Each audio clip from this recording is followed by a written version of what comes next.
Alright guys, welcome back to the channel. Welcome if you're new. Thank you for taking time out of your day to check the video out. We're going to be having a discussion today about the competition between Sony, Microsoft, and Nintendo. This is something we've been talking about for a little while between specifically Sony and Microsoft, but leading up to the Switch 2 reveal, I've been speculating that maybe Nintendo is going to be more of a competitor to Sony in the home console space than we thought. And so here we are, a few days after the big Switch 2 event and the reveal, and all of the information is out there. And so we have a very clear understanding of what the next generation is going to look like for Nintendo. I think we do have some kind of idea of what the next generation is going to look like for both Sony and Microsoft. There are still many unknown factors, but based off of everything we know right now, I think it is safe to say that Nintendo is not going to be competition to PlayStation. And I don't mean that in some kind of like condescending way. I just mean literally what Nintendo is doing is so different from what Sony is doing.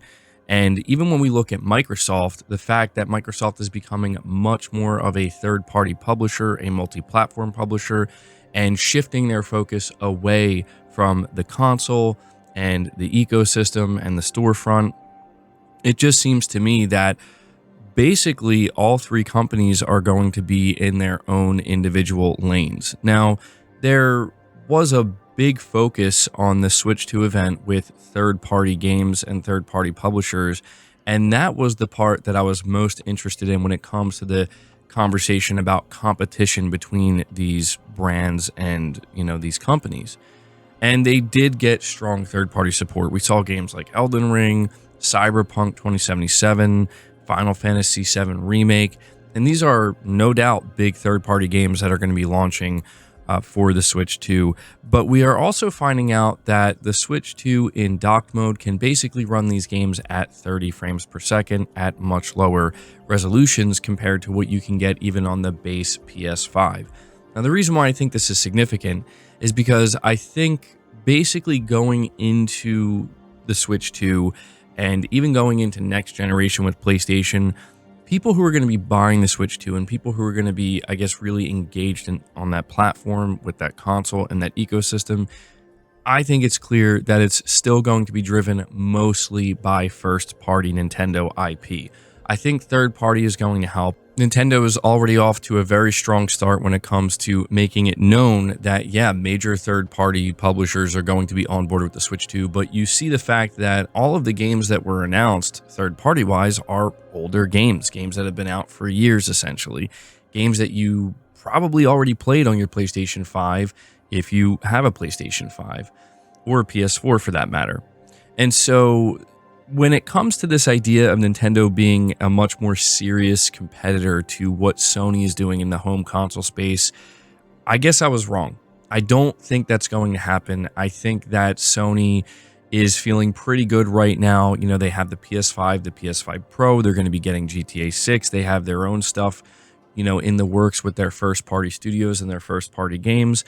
And they seem to basically have a very comfortable position in the premium home console market. Now, I don't know how premium the PS5 is viewed at this point. I mean, you can get an Astro Bot bundle for $400 on PlayStation Direct right now. But I think you guys understand what I'm saying. If you want, games that are going to be running at 60 FPS at 4K resolutions, and you want games like GTA 6, you're going to go to the PS5. But if you want Nintendo's games and the ability to play, I guess, a lot of third-party games, a lot of games that probably have already been out for some time, you're going to go to the Switch 2. And so in the end, I guess what I'm really trying to say here is that I think people are probably going to end up getting both, right? If you're somebody who does like Nintendo games, then you're probably going to get a Switch 2 at some point, right? Are you going to make the Switch 2 your main place to play third-party titles? Probably not. Will there be some people that do that? Maybe. But I think generally speaking, when we're talking about the console market, not really factoring in PC here, I think the option is still going to be mainly between, am I going to buy a PlayStation or an Xbox? And when you consider the fact that Xbox sales are lower than they've ever been, and Microsoft is pretty much done in that space, I think the choice is obvious. You're probably going to get a PlayStation 5. That's going to be your main driver for most third-party games. But I also wouldn't underestimate the amount of people that would actually be willing to maybe even double dip with some games. This is something we have seen with the Switch 1, right? Where people would buy these third-party games on PlayStation or Xbox, and that's where they would play them, or even on PC. But if they do have a Switch, if that particular game ends up getting ported to the Switch 1, maybe down the line, they end up double dipping. I think that that's something that will occur as well. I do think that both Sony and Nintendo are going to be just fine. I do wonder how this may or may not impact Sony's decision-making going forward, because I'm kind of imagining the alternative where what if the Switch 2 was actually much closer performance-wise to what like the PS5 is offering when it's docked, right? How much would that affect Sony? How nervous would that make Sony? If the Switch 2 was getting GTA 6, how much would that change the competitive factor between Sony and Nintendo? I think it would change it quite a bit, but those things are simply not the reality right now, and I don't think that that's going to change over time. So there we go. I mean, you look at Microsoft, again, they're not really as relevant in this conversation when it comes to competition, mainly because Microsoft made it very clear that they're not really here to compete. They're here to actually work with Sony and work with Nintendo as a publisher, which, you know, if you're somebody who is playing on PlayStation or Switch 2 is not a bad thing. But in terms of the wider competition inside of the console gaming market, you do have to ask yourself, you know, the long-term implications of this.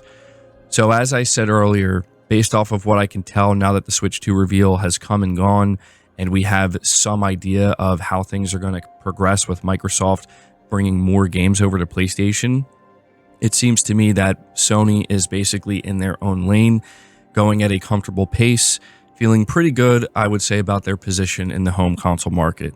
Nintendo, I think, is going to do just fine. Great, probably with the Switch 2. I mean, I know that there is some controversy right now, but when it's all said and done, I think they're still in a pretty good spot. And I think Microsoft, believe it or not, is actually going to be fine too, because there's no denying that they're going to make a ton of money being a third-party publisher now that they own Activision Blizzard King and Bethesda, and they're putting their games everywhere. So it's really interesting to see how these things are kind of unfolding. I mean, we're, you know, about 4.5 years into the, you know, this generation of consoles with the PlayStation 5 and the Xbox Series. And if you look back to like 2019 and 2020, and you look at what the conversations were, right? You look at the way people were anticipating this generation unfolding. A lot of what's going on right now, I think, is some, you know, it's stuff that I don't think people really anticipated. So very interesting to see how this all unfolded and continues to unfold. But I just kind of wanted to have this short discussion with you guys because I've spent, again, like the last 2 or 3 years talking about the possibility of Nintendo becoming much more competitive to PlayStation in this space. But from what I can tell right now, I don't think that is going to happen. And it doesn't necessarily have to be a bad thing. There is always the concern of like, well, if Sony doesn't have that fierce competition, you know, what decisions are they going to make, right? Could they make more anti-consumer decisions, or will they continue to just kind of stay the course and, you know, keep it steady? It's hard to say. There's pros and there's cons, right? We want to see more competition. We want that fierce competition. We want to see these companies aggressively fighting each other for our dollar. But at the same time, the industry has shifted. Things have changed. And with that in mind, you know, these companies are going to make different decisions that make the most sense for their own business and their own bottom line, regardless of how competitive that makes them in the console market specifically. Anyway, that's going to wrap up this video. I hope you enjoyed it. If you did, be sure to leave it a like, subscribe if you're new, hit the bell notification icon, and feel free to share this video out on top of all that. But until next time, guys, take care.